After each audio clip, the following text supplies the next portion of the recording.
ਬੈਠਕ ਦੀ ਖਿੜਕੀ ਦੇ ਬਿਲਕੁਲ ਨਾਲ ਲੱਗੇ ਹੁੰਦੇ ਇਹੋ ਜਿਹੇ ਬੰਦੇ, ਤੇ ਮੋਰੀ ਚੋਂ 10 ਰੁਪਏ ਖੜਾ ਕੇ ਕਹਿੰਦੇ ਉਦੋਂ ਕੈਪਟਨ ਦਾ ਸਿਗਨਲ ਲਿਆ, ਮੈਨੂੰ ਸੰਗਲ ਵੱਜਾ ਹੋਵੇ।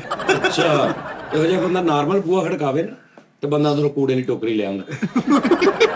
ਦੇਖਦੇ ਉਹ ਕਹਿੰਦਾ ਭਾਜੀ ਮੈਂ ਉਹ ਨਹੀਂ, ਮੈਂ ਤਾਂ ਕੂੜਾ ਫੜਾਣ ਆ ਮੈਂ ਰਿਹਾ, ਤਾਂ ਪਾਣੀ ਵਾਲੇ ਮਹਿਕਮੇ ਚੋਂ ਆਇਆ। ਕੂੜਾ ਫੜਾਣ ਆ ਰਿਹਾ, ਕੂੜੇ ਵਾਲੇ ਨੂੰ ਬਾਸਕਟ ਨਾਲ ਫੱਕੇ ਮਾਰਦੇ ਆਂਦੇ। ਅੱਛਾ, ਜਦ ਮੈਂ ਜਿਹੜੀ ਗੱਲ ਕਰ ਰਿਹਾ ਉਹ ਲੌਜੀਕਲੀ ਕਰ ਰਿਹਾ, ਕੂੜੇ ਦਾ ਪੱਕਾ ਵੱਜਦਾ ਯਾਰ ਉਸਤਾਦ ਜੀ ਕੇ ਬੰਦੇ ਇਹਨਾਂ ਦਾ ਬੂਹਾ ਖੜਕਾਇਆ ਕਰਨ ਬਾਹਰ ਹੋ ਕੇ 1 ਮਿੰਟ ਯਾਰ ਅੱਲਾ ਫੜ ਦੇ ਨਾ, ਇਹ ਗੱਲ ਵੀ ਕਰਨੀ ਲੌਜੀਕਲੀ ਗੱਲ। ਯਾਰ ਉਸਤਾਦ ਜੀ ਕੇ ਬੰਦੇ ਨਾਲ ਪਹਿਲੇ ਗੱਲ ਉਹਦੀ ਲੌਜੀਕਲੀ ਗੱਲ ਇਹ ਲੌਜੀਕਲੀ ਬਾਤ ਹੈ। ਗਲੀ ਬੰਦ ਹੋਵੇ ਨਾ, ਗਲੀ ਅਕਸਰ ਗਟਰ ਫਸ ਜਾਂਦਾ, ਗਲੀ ਚ ਪਾਣੀ ਹੁੰਦਾ, ਇਹੋ ਜਿਹਾ ਬੰਦਾ ਵੈਸੇ ਲੰਘਦਾ ਲੋਕ ਉਹ ਆ ਗਏ ਭਾਈ, ਆ ਗਏ ਉਹ ਆ ਗਏ ਹੁਣ ਤੇ ਕੱਢੇ ਨਾ ਆ ਗਏ।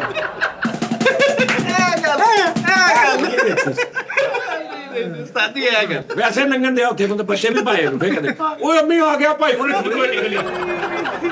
ਉਸਤਾਦ ਜੀ ਯਾਰ ਬੰਦੇ ਮੈਂ ਵੀ ਉਸਤਾਦ ਕਰ ਉਸ ਗਲੀ ਚੋਂ ਲੰਘਣ ਨਾ ਤੇ ਉਹ ਕਹਿਣ ਲੱਗ ਪਏ ਇੰਨੇ ਲਾਇਆ ਸੀ ਡੱਕਾ, ਇੰਨੇ ਲਾਇਆ ਸੀ। ਜਾਣਦੇ ਯਾਰ ਨਾ ਸਾਡੀ ਹੁਣ ਇੱਕ ਜਗ੍ਹਾ ਤੇ ਰਹਿਣਾ।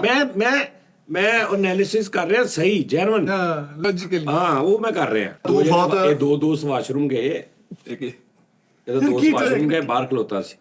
ਜਦੋਂ ਬਾਹਰ ਆਇਆ ਇਹਦੇ ਹੱਥ ਤੇ 180-90 ਰੁਪਏ ਸੀ, ਜਿਹੜਾ ਆਈ ਜਾ ਰਿਹਾ ਇਹਨੂੰ ये बात बारीक जरूर है, अच्छी है।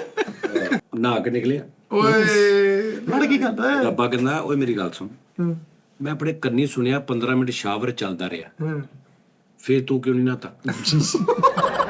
ਫੇਰ ਦੀ ਆ ਗਿਆ ਮੈਂ ਪਾਣੀ ਤਾਂ ਆਇਆ ਕਰੇ। ਹਾਂ वीडियो बस वीडियो बस ਪੰਚ ਲੈਣਾ, ਛੋਟੇ ਛੋਟੇ ਚੰਕਸ ਬਣ ਸਕਦੇ। ਲੜਕੇ ਜਿਹੜੇ ਨੇ ਨਾ, ਇਹਨਾਂ ਨੇ ਤੇ ਤੁਹਾਡੀ ਤਾਈਦ ਕਰਨੀ ਆ, ਆਪ ਉਹਨਾਂ ਕੋਲ ਕੁਝ ਵੀ ਨਹੀਂਗਾ। ਆਹੋ ਯਕੀਨ ਮੰਨੋ। ਮੈਂ ਉਸਤਾਦ ਜੀ ਦੀ ਗੱਲ ਨਹੀਂ ਕਰ ਰਿਹਾ, ਇੱਕ ਰਿਜ਼ੈਂਬਲੈਂਸ ਹੀ ਤੁਹਾਨੂੰ ਰੀਅਲ ਹੈ। ਰਿਸੈਂਬਲੈਂਸ। ਹਾਂ ਮੈਂ ਹਲਕਾ ਹਲਕਾ ਢੇਡਲ ਜੇ ਬੰਦੇ ਨੇ ਹਲਕੇ ਢੇਡਲ ਸ਼ਰਾਬ ਪੀ ਕੇ ਜਾ ਕੇ ਦਰਬਾਰ ਤੇ ਬਾਹਰਾ ਪੀ ਰਹਾ ਹੈ, ਬਾਹਰਾ ਪੀ ਰਹਾ ਹੈ, ਪੀਰ ਕਰ ਜਾਣਾ।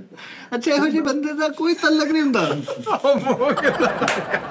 ਬਹੁਤੀ ਬੂਟੀ ਪੀ ਕੇ ਨਾ ਇਹੋ ਜਿਹੇ ਮਲੰਗ ਦਰਬਾਰ ਤੇ ਹੁਣ ਬਸ ਇੱਕੋ ਹੀ ਗੱਲ ਕਰ ਜਾਣ, ਰਾਣੇ ਵਾਲੇ ਪਾਸੇ ਸਲਾਮ ਕਰਨਾ, ਰਾਣੇ ਵਾਲੇ ਪਾਸੇ।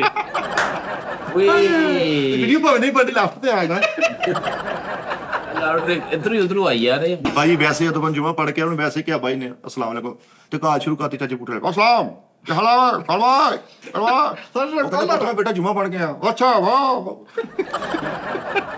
ਓਕੇ ਆ ਜਿਹੜਾ ਠੀਕ ਹੈ ਭਾਈ ਆਦੂ ਸਾਹਿਬ, ਜਿਹੜੀ ਠੀਕ ਹੈ ਠੀਕ ਆ। ਕਹਿੰਦਾ ਸਾਡੇ ਘਰ ਨਾ ਬੁੱਢਾ ਹਨੀ ਸਿੰਘ ਆ। ਅੱਛਾ ਮੈਂ ਕਿਹਾ ਦਾਦਾ ਦਾ ਇੰਜ ਖੰਗਦੇ ਆ।